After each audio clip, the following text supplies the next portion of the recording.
Welcome. I am Dr. Patrice Berry, licensed psychologist, and here I share legal news from a psychological perspective. Today, we are going to be talking about some difficult cases, and so that is the warning.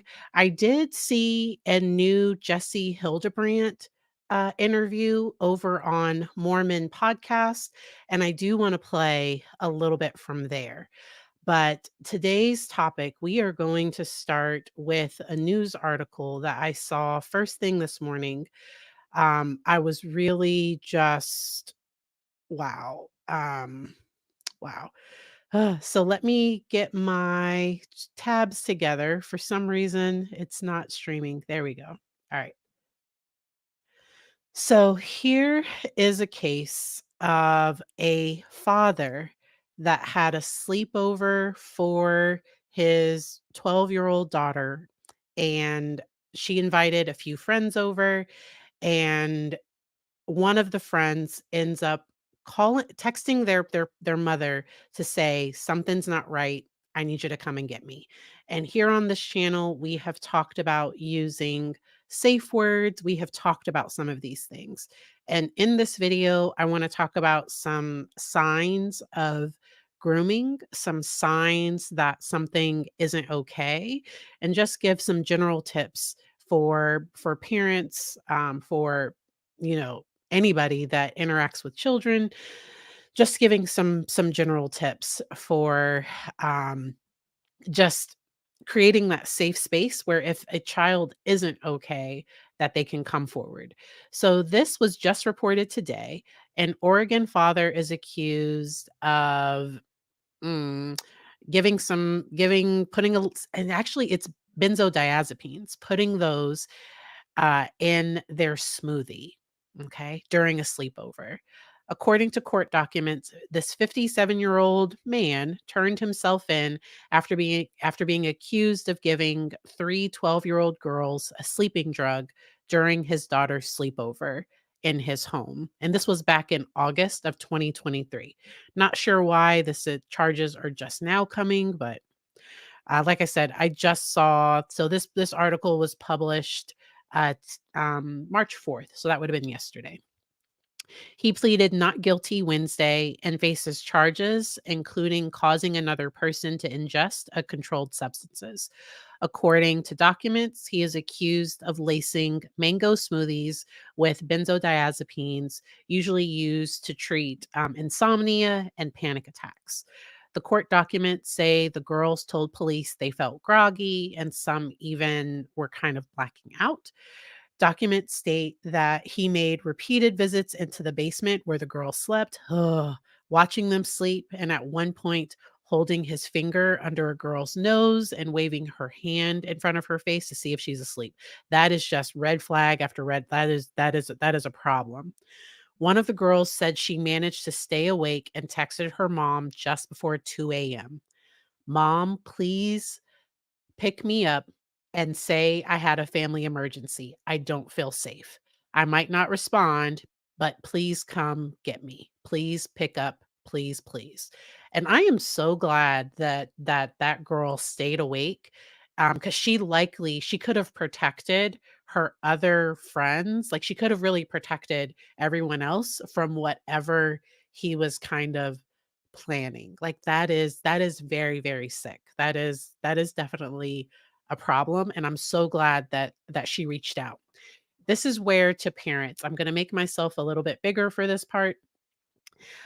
This is where to parents, I recommend having a safe word where all she had to do was text, "Mom, make sure to pick up popcorn." Because just in case he saw her phone, or just in case he looked at it, or just in case that with your child you have a secret code that nobody else knows, where if they send you that code word, that means come and get me now, no questions asked. Because even so, like if my child goes out with friends and the friend is drinking and the friend is about to drive, I want my child to be able to text me like, "Mom, I I want pizza for dinner, and if my kid hates pizza, so that would be like a red flag. Wait a minute, and that means come and get me. I'm not safe. No questions asked. And I would do that.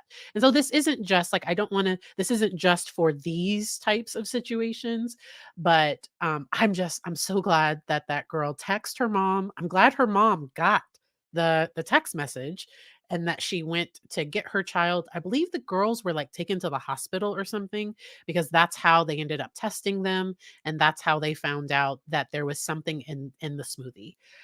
Thank y'all so much for being here. I just can't with some of these cases. It really, really, really is terrifying. Um, for me personally, I want to be the sleepover parent. Now I would have to be really close with the parent to let my child sleep over at someone else's house. Now, there is a book that I'm going to talk about a little bit later. It's called Trauma Proofing Your Kids, because I can't protect my child from everything. And that's where I'm saying if they are in a situation, if something does happen and my child is not comfortable, that we have this secret code, or they can text me, "Mom, come and get me," and I'll come and get them, no questions asked. Um, and Oregon's a it's a beautiful place. I in no way think this is a reflection on the beautiful state of Oregon. Like, oh my gosh. And so, yes, having that code word, I've found that to be really, really helpful, because sometimes also the kid in that moment, they might be in a stress response, and there is a stress response of just kind of going along with the situation that you're not okay with. And I'm glad that child trusted her feeling of this is not normal, this is not okay, and that they messaged their parent to come and get them. Yes. My parents had always told me, wait a minute, um, if I ever called, they'd come and get me, no questions asked. And the no questions asked part is very important, because even if my child had willingly ingested substances, or even if my child had, and if something isn't okay, their safety means more than anything else. Like their safety is what is my first priority, and I want them to know that I will come and get them. And so I'm going to go back to that article, make myself a little bit smaller. Here we go. All right. All right, to see if there's anything else here. Document said she then contacted a family friend who came and picked her up, then took her home and woke up her parents. Okay. Around 3 a.m., two of the parents of the girls went to the home to get the other girls. Document said he resisted letting them in at first, telling the parents the girls were sleeping. Then he finally let the parents in, and the girls were taken home. All 3 girls tested positive for benzos. And so, like, that is a bit of a mess. And, I did want to talk about this case, and I wanted to start with this case because this case had a positive outcome where thankfully it doesn't sound like that was a scary situation. And even though nothing technically happened, those kids could still have, like a trauma, that can have an impact. Attempted harm can sometimes, like, the fear of what could happen is still in the person's mind, and the brain, when I'm afraid of something, it can't tell if that thing is happening or not. And so the fear of what could have happened can also create symptoms that are very, very common to PTSD. Because I've worked with people that have been like, well, nothing happened, and they're not sure why they're so upset. And so I just wanted to make that caveat that what happened to these girls was definitely harmful. And I'm glad that the individual who's innocent until proven, well, those things. I'm glad that the individual was arrested and that this case is being taken seriously. If he hadn't drugged them and had just been creepy, it probably wouldn't have been something that he would have been arrested for. But the fact that he gave them a controlled substance, I think that's the thing that really led to those charges, because that's something that's easily proven. Um, yes, yes, yes. Oh, wow. Wow. Thank you for mentioning that there can be an allergic response, which can be life-threatening to benzos. Wow. And so I think he was just like, I think he just had court related to it. So I don't know if that's why we're just hearing about it, but, it looks like he just had court related to this particular case. All right? And so we are going to transition to the Madeline Soto case. I just want to briefly talk about that case. I haven't done a full video just on this one, and at the end of another video I kind of mentioned some things briefly, but I did want to go on ahead and talk about this one. So Madeline Soto, she was missing, and her mother actually did 2 interviews, at least 2. I've seen 2 interviews that the mom did, one of which the mom's boyfriend, ex-boyfriend, I've heard a lot of different things. I don't know exactly what the relationship, but it sounds like this guy, he thought of himself like a stepfather. But during the investigation, when he was arrested, he tried to reset his phone. And thank goodness the phone people know that, like, even if you do a hard reset on your phone, some things can still be recovered. And the images and things that were recovered are absolutely horrific. Absolute nothing that any adult should be doing with a child. And I don't think we know exactly who's on the images.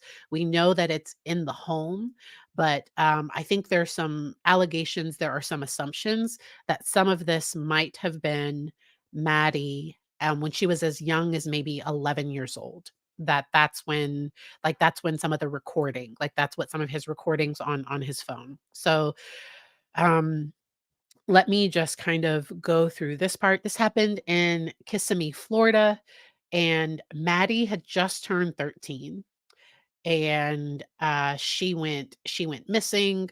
There was this story that the mom's boyfriend dropped her off at school. Turns out that she was likely already deceased by the time, because they have her they have an image of her in his car sitting up, but they believe that she was already deceased. At this time, he's only been charged with inappropriate images and videos of children. He has not been charged with anything related to her not being alive. Um, it sounds like they're still collecting evidence. They're still, before they make those charges, because they have enough just with what they found on his phone to hold him and make sure that he's not a further risk to the community. And so video evidence shows, and his name is Stephen Stearns. He's 37 years old. Video evidence shows him discarding items in a trash bin at the family's apartment. And Maddie's backpack was later discovered there in that bin. Videos also show him returning to the complex with her in the car, and they believe that she was propped up but was already deceased. And he's been arrested. So he was arrested on Wednesday of last week and charged with so there's some words I can't say on YouTube. So if y'all see me talking around certain words, it's because if you say those words, it can impact things. And so um that he's been charged with just having a child material, and then also with battery. And they were able to find those when they looked at his phone. And I honestly think that he thought that they weren't going to be able to recover those things from his phone. I do think that's what he thought. All right, let me come back to the comments. All right. All right. Perfect. Okay. So, I like to share information and education here, especially when we are talking about cases like this. And so, let me take a drink. Those of you all following my like allergy sickness or so I am back on my allergy medicine, feeling a lot better. I stop taking it over like the winter because I have spring, summer allergies and fall. Normally during the winter, I can stop taking my medicine and then all of a sudden it'll start to get warm and they'll attack me. And that's what happened last week.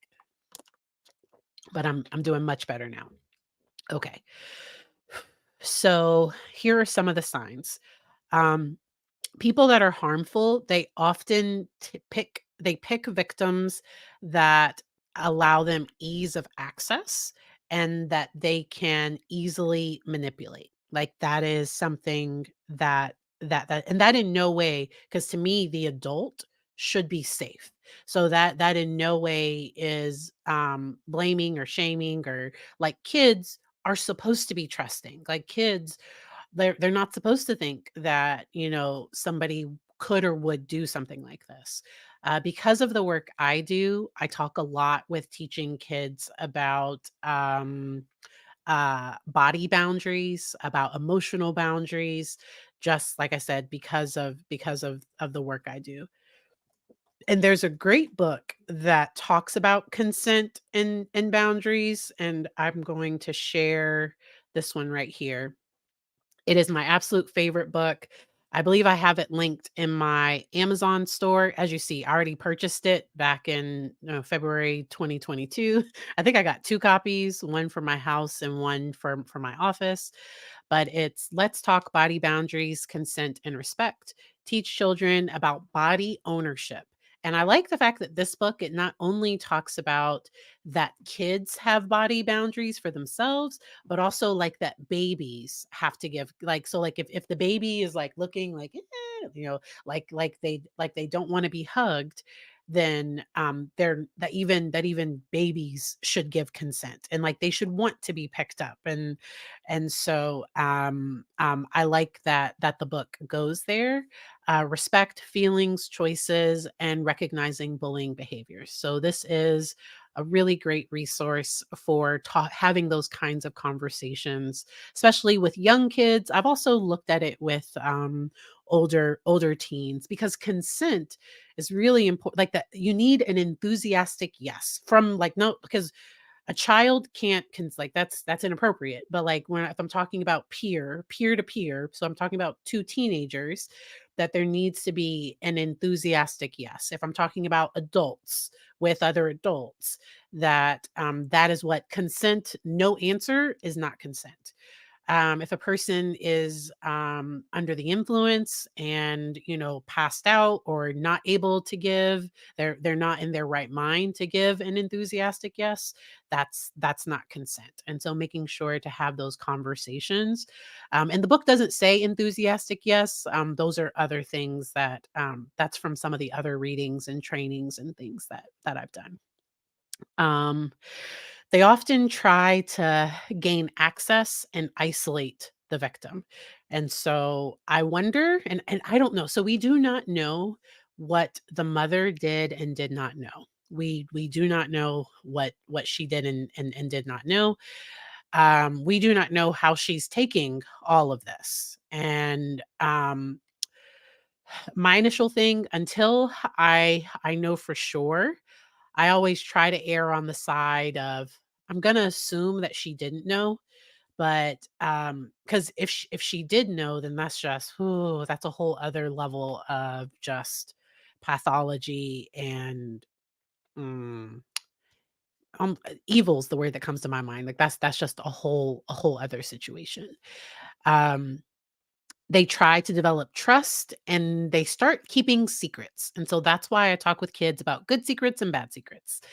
They try to gain their trust, maybe through gifts, attention, sharing secrets, making them feel like they care about them, those kinds of things.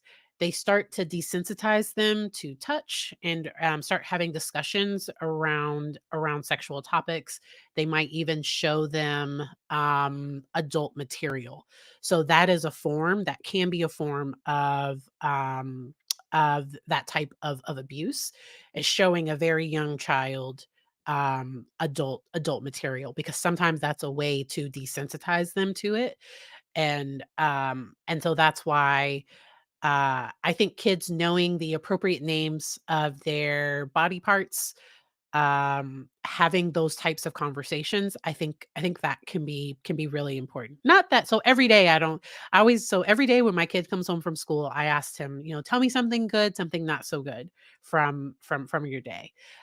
When our child was in kindergarten, I realized that he was pulling his pants all the way down to go number one. He was like, his pants were around his way, and for me that was too exposing. Like, no, like, you need so my husband taught him how to do it appropriately. He was trying to just make sure pee didn't get on his pants, but even at 5, like, that was just I wasn't comfortable with that. And so we don't shame about body parts. And so we don't create that shame around it. It's just setting that boundary. Cuz sometimes people can go too far of like, that's not appropriate, or I don't know, like, but when I say that's not appropriate, I mean sometimes it can be normal for kids to engage in certain things by themselves, or certain things are private. But when we're talking about adults being involved, my kiddo's 6. He's a male. When I go in to like wash his hair and everything, I ask him if he wants to like put on shorts, or like we're starting. I'm not trying to make him body conscious, but I'm letting him know, even as his mom, like, I still have to ask, like, hey, tonight we're gonna wash your hair. Let me know if you want to wear shorts, or and then he'll get to a certain age where it's like, no, like, you have to like you're going to wash your hair yourself, or you're definitely going to wear shorts. Just in modeling that appropriate boundary with kiddos. um the person that's harmful will attempt to make their behavior seem natural or normal. um, it's really common for these things to happen within somebody that the person knows. So it's way more common, this type of harm, for the victim to know the individual, and that can make it more confusing, because they're often charming, kind, helpful. Like, they're not this image of this, like, mean, or like, it's not this, what somebody might think of a stereotypical image. Like, sometimes the person was nice and they were kind, and but then you notice some red flags, and I think, yeah. And so I have the links to these down in the description. Let me come back to the comments. Hey, welcome, welcome. Uh yeah. And I think when mom said we dropped her off at school, I think mom was just using, and I don't know. I don't know if she was, I think so. Sometimes I will talk about, when I'm talking about my partner, sometimes I might talk about us as a unit, but that might be a sign of like enmeshment, of like there weren't appropriate boundaries between people, in my personal, like, I don't know, just from what I've seen. um because in a different interview, she said "we," and then she quickly corrected that he dropped her off. And, um, Dr. G Explains covered his, what appears to be acting, that Stefan, that he's, like, wiping, but you never see any tears. And in one of those videos, you actually see mom comfort him, which is, knowing what happened, and all of that. That is just, ugh, ugh. And so, um, I have another resource linked below about how can I protect my child from this type of harm. And the one thing I want to do is be involved in their life, show interest in their day. I want to be careful with who I leave my child with. Um, I want to make sure that I know the warning signs. And some of those warning signs are, especially in young children. So all of a sudden, them getting very like a child engaging in some of these behaviors before we would expect them to. Oh wow! So these warning signs get very graphic, too graphic for the tube, and so I have all of that stuff linked down below. Hey, Buttercup, welcome, welcome. No worries. Yeah, so I was in Grizzly True Crimes chat a little bit earlier. That case was going a little slow. I stayed for a little bit, and then like I ended up I ended up hopping out. That that case, it was going a little slow for me. Um and we talked about this on another recent live, that there's a difference between being alone and being lonely, and that to me, nobody's worth my child being at risk or in danger. No, nobody is. I wanted to play this clip.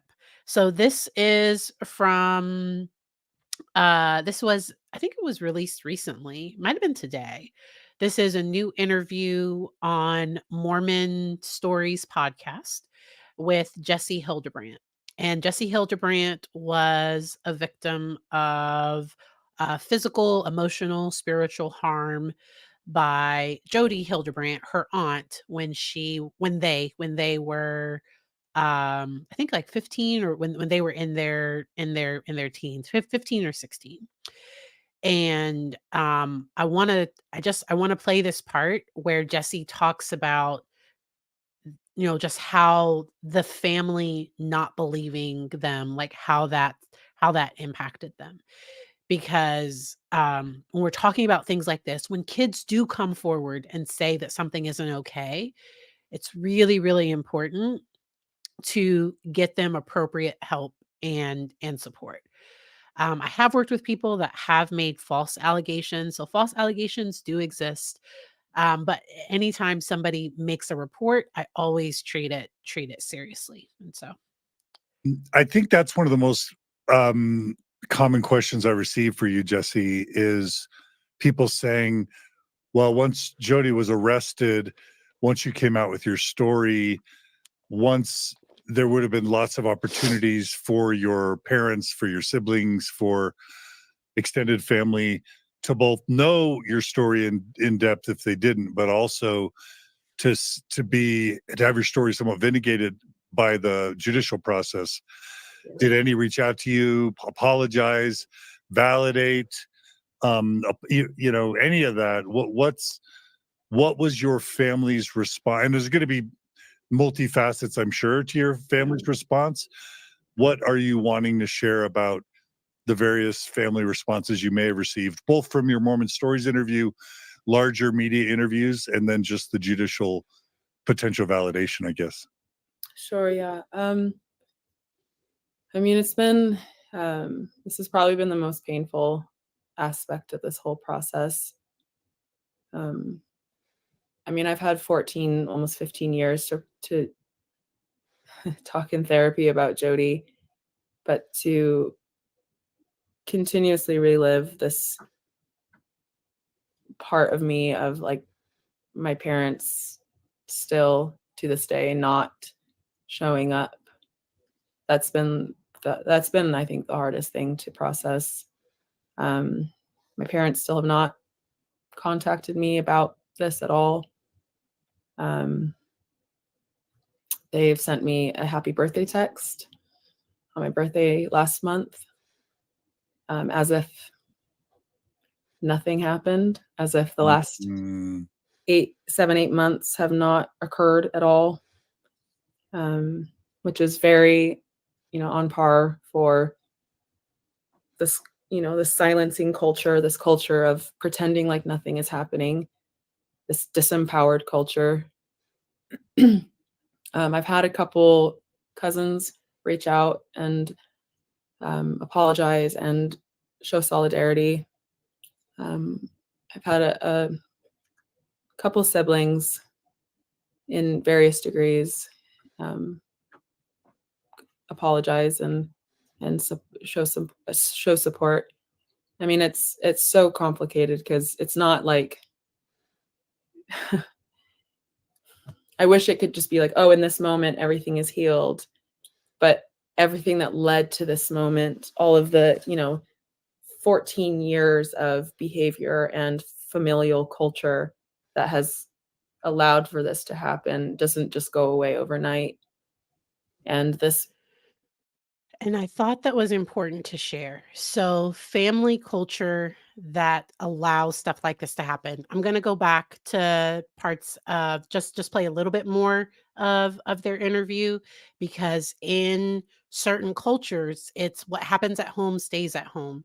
I remember a situation where somebody, they reported what happened, and a family member got deported, and that child was blamed for what happened. Instead of like being mad at, like, yes, that person deserved to, like, they like that person got exactly what they deserved because of their behavior, that the child was somehow blamed. And I saw SL Conley put a comment up of an 11-year-old who, the mom allowed the harm to happen because the boyfriend was paying the bills and doing all those things. I've worked with individuals who were trafficked by a family member, and those cases are always very, very severe. They're always very, very, because the harm that does to a child, because it disrupts our sense of what family is supposed to be, and it can disrupt, like, their view of the world. Like, it can really, really disrupt things. And so how a family responds, that's why I wanted to start with that story of the little girl who reached out to mom and said, "Hey, I'm not okay." And that little girl, that little girl reached out to somebody else, and that other person came and got her and made sure that the other parents were aware that something's weird is going on over there, and those other parents showed up to make sure that their kids were safe. Those kids have a better chance for resilience, for bouncing back after that difficult situation, versus somebody, when they go and tell their parent what happened, they get slapped and told, you know, don't talk about that person that way. Or, what did you do? Like, to a child, like saying to a child, you know, like trying to put it on the child, when, to me, like, the adults have to have the appropriate boundaries, the appropriate behavior. Especially when it starts pre-pubescent, because that's what actual, like, that pedophile, that is that pre-pubescent, like, that is, ugh. Um, and there are people that have, and it's not a ton of people, but, like, that exists in our world, and we have to be aware. And now I don't want to go to the other extreme of, like, keeping my child inside and never letting him leave the house. For any viewer, a frequent viewer of my channel, you'll know my kiddo went on his first outing without, like, mom, dad, or Gigi. And I had a little bit of anxiety about, but, like, everything went fine. His field trip went great. Um and part of it is because of the work that I do. It can be hard to trust people, and I hope that being honest about that, because I still do. So, my child was with my mom for the first 18 months of his life, and I trust my mom, and I'm very grateful for her. Sending our child to daycare, like, that brought up some anxiety, because that's less control. Sending our child to school, like, that's less control. And there are people that prey on vulnerable people. And because it sounds like that Stefan guy, it sounds like he was trying to be like a stepfather, like, trying to, and I don't know what Maddie's relationship with her biological father was. And I've seen some not so good people. So I've had phenomenal step parents that I've worked with, and then there have been some people that use that parent wanting their child to have a positive male role model where they've used that and they've perverted that. And so all right, let me go on ahead and I wanted to play a little bit more of Jesse's interview. So let me put myself here. All right, I think I'm playing maybe like 2 to 5 more minutes of this. We'll talk about it. Let me know if you have any questions. And yeah, Very, and I'm sure you are very aware, like within this patriarchal familial structure of the nuclear family is everything. Parents are everything. Honor thy mother and thy father. I think it's very difficult for my siblings to know how to navigate this. I mean, this is kind of my own interpretation of it, but I don't know if they know exactly how to proceed with that. But I know that they, at least a couple of them, are trying in their way. It is a little bit, I guess, mind-boggling as a parent to think about not trying to get together to try and show up for you, show support for you, apologize, mend, and heal. Yeah. I'm so glad that he brought that up because in my mind, I would think that's what all parents should do, but that's not what everybody does. And there are closed cultures, there are closed communities where they protect the dysfunctional system at all cost. And one of those costs might be secrecy, might be not really acknowledging it because if Jesse's family admits like what all happened, they have to admit that they allowed this to happen and that they didn't believe them when they came to them saying this is what's happening. And everybody that saw the red flags and ignored them. And so yeah. It's hard to imagine not showing up for your kid.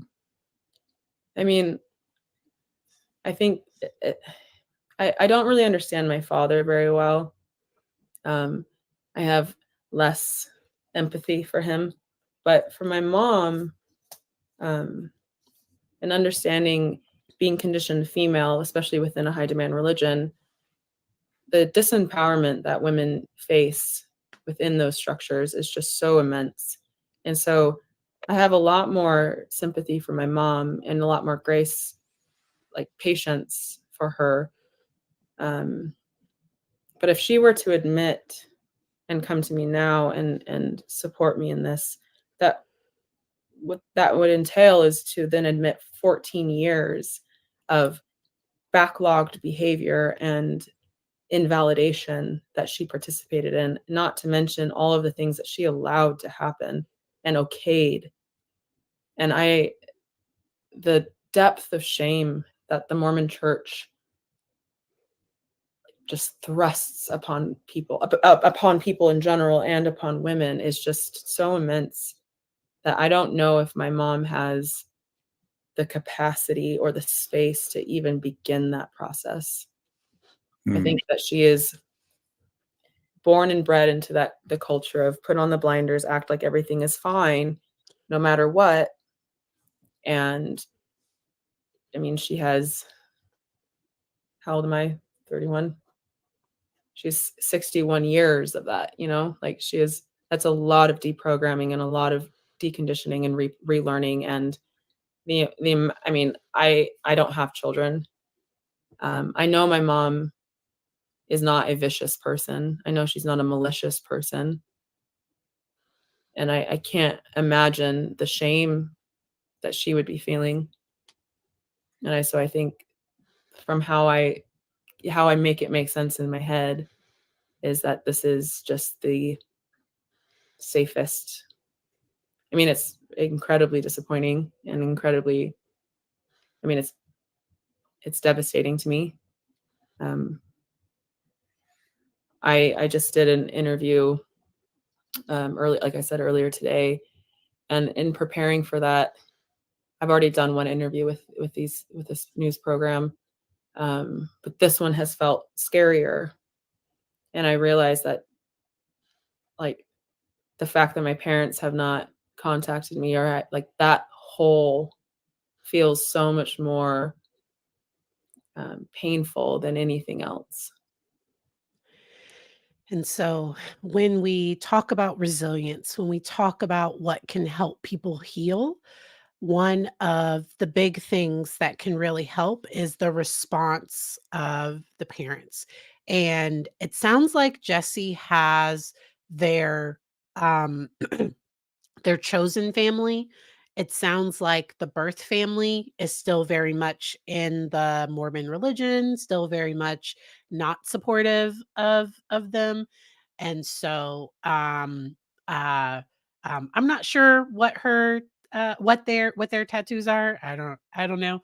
I think they're awesome. Earlier in the interview they talk about how supportive people have been, how people have went to their tattoo parlor just or like they've come out to get tattoos just because of seeing them on Mormon podcast or on different Mormon stories or different stuff like that. And so um I think it's really important that people recognize how important it is to if as a parent, if I find out something isn't okay, that I the response I have can have a significant impact on my child's resilience.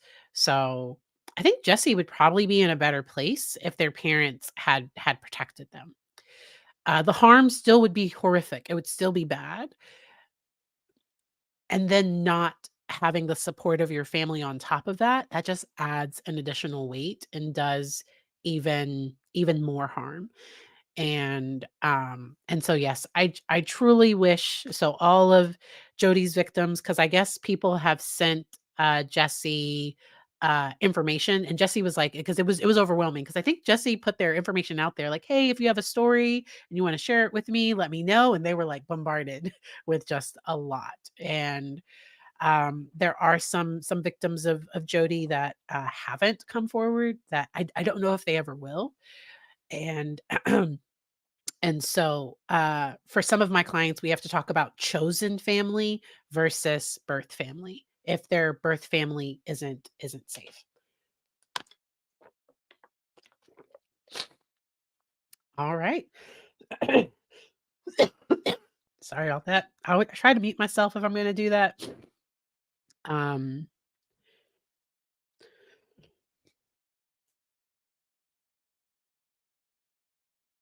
all right, there we go. Post nasal drip. Ugh, it's the worst. All right. Um, I wanted to share that Peter Levine book. Let me share my screen. Present. Share screen. All right. This is the last one that I wanted to share. It's called Trauma Proofing Your Kids, a Parent's Guide for Instilling Resilient Confidence, Joy, and Resilience. This is a bit of an older book. I don't know if they will update it at all. Um, I saw another one that might be coming out. Where was the one? Um, but that's one that I've looked at. I like Siegel. I like their books on parenting from the inside out. That's a really good book. Um, so yes. All right. All right. Oh yes, his book about complex trauma. So I go to a conference every year and sometimes he presents. And so I've been able to hear him present I think once I was able to hear, I think he was a keynote or something. I don't know. But I've been able to hear him speak, which was just really cool. Um I have a training coming up and because that'll affect my live stream. I think I might still try to go live. We will see. I might try to go live from my phone. It just depends on how the day is going. Or I might plan a Sunday stream recapping what I learned from the conference. So I will see how that goes. or I might record and then, but we'll see what happens. But I do, so every year I do additional trainings on working with individuals who have been impacted by trauma. And this year I signed up to learn about like shame and how working with clients that are really stuck in shame, some interventions and tools that might be helpful for them. And also therapist on social media. There is this, I think he has like 3 million on TikTok. I forget exactly how many he has, but there is a trainer. He's going to do a training and I'm going to be attending that. And so excited about that. Excuse me. Any books on being a step parent where the husband's ex, sorry. Uh, uh, and so as the step parent, you'll have to make sure that you don't say anything negative about the other parent, and that the kids might take some of their emotion that should be directed towards that other parent, that they might direct some of that to excuse me, to you. Um, I really like the book, Adult Children of Emotionally Immature Parents. Oh, good gosh. Starting to break down. I'm but I have on my Amazon, let me see. I think I have a whole pair. Good gosh. Everything's draining and it's it's well. Um I think and that went down. Weird. My little toggle camera. I don't know why I did that. No. I'm fine. Everything's fine. No, I'm not. I'll be fine. Um, but I think making sure to uh, have good boundaries. There is a book, No Drama Family. No Drama. I think it's No Drama Family. It's by. Let me see if I can find that. No Drama. It's Nedra Tawwab. The one thing, if you've heard me talk about the narcissist, the one thing that you don't do is you don't engage with them, which is easier said than done. Sometimes it's not a matter of co-parenting; it's a matter of parallel parenting. So parallel parenting is as long as the person is safe, like what happens there. But sometimes you just have to be careful. And then also making sure that the father is stepping in, like when the father should. Because I've seen sometimes step parents try to, when really like the father or the other parent, whatever the birth parent, stepping in as well. But all right. I think I saw one. Um yes. And so for boundaries, I really like the book. It is Set Boundaries, Find Peace. No Drama Family. There we go. Drama free. That's what it's called. And so let me share my screen. Do. I think my sinuses are gonna let me. I think they've let up and I'll be fine. We'll see. But if you haven't read the boundary book, so the boundary book is amazing. It's not this one because it's the workbook. Don't worry about the workbook if you don't have to. I like the regular book. Where is it? Nedra. Yes, this is a phenomenal book. Set boundaries, find peace. A guide to reclaiming yourself. And for all types of situations, there are some really, really great recommendations and tips. And then, and so I found that to be helpful. All right. And I might have to have a time where I let y'all ask questions and I just have a questions one. I was really surprised. So I followed Jennifer Drew, but the Michelle Troconis case. I followed that one. I was not sure what that jury was going to come back with. I was very surprised that she was found guilty on for of everything. Um, I think she came across as kind of cold and not very likable to the jury. Like, I don't know how the jury that was a long trial. That was a very, very long trial. Um, I covered the nanny's testimony. I didn't like it was a very, very hard trial for me to keep up with. Part of that is because of my like if I was a juror on that trial, I would have to have like coffee. Like I would have to have just to pay attention to all those people.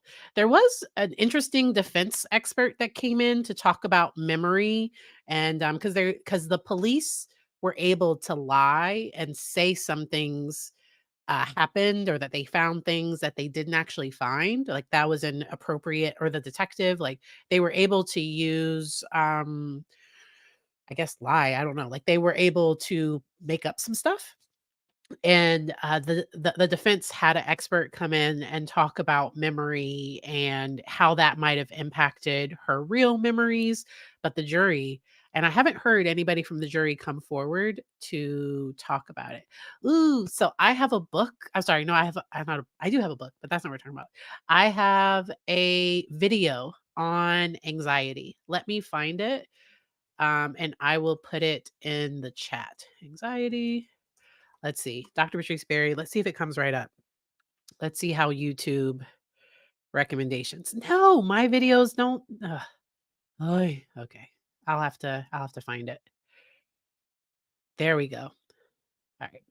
So I'm gonna put the link Dr. Berry. in the chat. It's the book Anxiety Audit. It is phenomenal, but I have a whole video that I did just on treating anxiety. All right. She came off Michelle Troconis came off very cold, and I don't think it was culturally, like, I think that was just maybe her personality, but it seemed like she didn't care that Jennifer was is likely like, that Jennifer is gone, like, it didn't seem like she cared, it didn't, um I don't know. If I was on the jury, I'm not sure, but I probably would have found her guilty of something that she had to, because she lied for him, and, like, I think she said that they were together, that she saw him that morning or something, and that wasn't true, like, it was a whole big mess. Um, so I think the bond was intentionally set to 6 million, but I think her family has money, and I've seen the statements of her family, and they still, strongly advocate that she's innocent, she was found guilty, and so, I don't know if she'll bond out. I do know that she had to surrender her passport, both her US passport, and I think she had an international passport as well. I think her lawyer had the international one, and, those had to excuse me, those had to be surrendered, and so yeah, that memory expert, like, it was interesting testimony, but, the jury did not seem swayed by it at all, and so, uh, um, okay, and so, for anxiety, especially as the individual gets older, I would make sure that they're not watching the news all day. 'Cause there's so I would make sure that people are not just sitting watching the news all day. It's not great. I don't have good sleep hygiene, I'll be honest. Because for sleep hygiene, you're not supposed to look at your phone before you go to bed. You're not supposed to look at it first thing in the morning. I do both of those things. So that's why, like, um but you're not supposed to, because that's what happened. First thing this morning, I opened my phone, and that article about that dad that is charged with drugging those, 12-year-old girl, like, that's the first thing I saw first thing this morning. Um that doesn't give me anxiety, like, it doesn't, like, ruin my day. It was like, "Ooh, I gotta talk about that." Like, that's it gave me a content idea, like, it didn't ruin my day. But if you just listen and watch the news, The news is made post 9/11. The news is made to like inspire fear. Like there's no other word around it. Like the emotion gets people to watch, gets people to look. There is more good in the world than bad. And so that's a good place to end, I think. Like there's a lot of good. So there's more good that happens, but the news isn't going like people won't watch if they're like, let's talk about all the amazing things that are happening in our community for an hour. Like people aren't going to watch for that, but people want to hear like about all of the bad that's happening, and that keeps us in survival brain. And so just being aware of that. Oh yeah. So I wasn't able to log in to my Facebook for a period of time. I was still able to, I think, access it from my phone, but when I tried to log into it from my browser, but because a bunch of people thought they were hacked, and I was not personally hacked. There's a large insurance company. It's Change Healthcare. It's a clearinghouse, and it's tied to a very popular notes like therapy. It's tied to something that a lot of counselors use, and that being down had really impacted a lot of therapists, had impacted a bunch of people, and people were really just so before I freak out, I try to take a breath. So if I can't log into my Facebook, it's just like, I guess, but but I was still able to see it from my phone, and I knew nothing weird was happening. And I hope everybody I know knows. So I'm never gonna message my friends on Facebook to be like, "Give me money," or anything. Like I would never do that. like like that would be a scam if somebody messages you on Facebook, and and so if I did get hacked, it's like, ugh. Like I was gonna work it out. The hard thing was when I was trying to log in, it wouldn't send out the confirmation code, or it was weird. It was a whole thing. Okay, so some people couldn't get in on any device. For I was able to log in still from my phone. I have Apple. I don't know if that was a thing, but my first thought was literally that I had been hacked, and so it's just um uh all right. And so and we didn't even get to enjoy that break from Facebook today. We didn't even get to really enjoy it. And so, cuz so Facebook is one of my like so I get to see really cool updates from friends and stuff, but I see a bunch of just like foolishness too. And so, uh YouTube, I get to manage how things show up in my algorithm a little bit more. But there are times when I take a break from the court stuff, but whoa, wait a minute, wait a minute. Seeing what? What happened? Wait a minute. Oh, wow, that was weird. Oh, wow. So somebody hacked. Wow. Wow. That is that is not good. So yeah, so I will never send like anything. So I don't do Bitcoin stuff. Like I don't ask anything is it's always linked in my main account. I'm thinking about getting a verified account cuz for Instagram you can pay for a verified account, and so I don't know, but if I do it, I'll do it. But like any of my stuff always is linked to my it's at Dr. Patrice Berry. Instagram, Facebook, TikTok. That's all I do. I tried Snapchat, but like I couldn't. I'm too old. I was way too old. I thought I was too old for TikTok, and I figured it out. Snapchat, I never figured it out. And so I think I deleted it because I kept getting recommendations to yeah, I kept getting weird recommendations. And so I got off that one. Thank y'all for 51 of y'all still hanging out. Make sure that you've already liked the video if you haven't already. And we will be back Saturday at 2 p.m. I have no clue what we're going to talk about. If y'all have any tips or recommendations, put it down in the chat. TikTok comes with the drama, okay? Like it's just so right now TikTok is all shopping for me. So I used to spend a lot more time scrolling on TikTok. I get so much. I do have a Twitter, but I don't know what I'm doing. So, uh, Amber Law Nerd will like put out my stuff sometimes, but like I'll retweet it, but I don't, and it's not even Twitter, it's X, but let's call it Twitter. I don't tweet or anything. And so make sure, because there's a bunch of scams of random people texting you, but they don't know you. And so don't engage with those people. It's like they just want your money. Like don't do that stuff. Just ignore it and all of that. And so um YouTube is the platform that I invest the most time and effort. I do a little bit every now and then. Normally, videos I do on TikTok, I bring over to shorts anyway. And so, and then stuff I do on Instagram, like I normally like I don't love that platform either. Like YouTube is where I invest the most time, and I appreciate each and every one of you. I hope y'all enjoy the rest of your evening. And I hope y'all have a great day. Bye.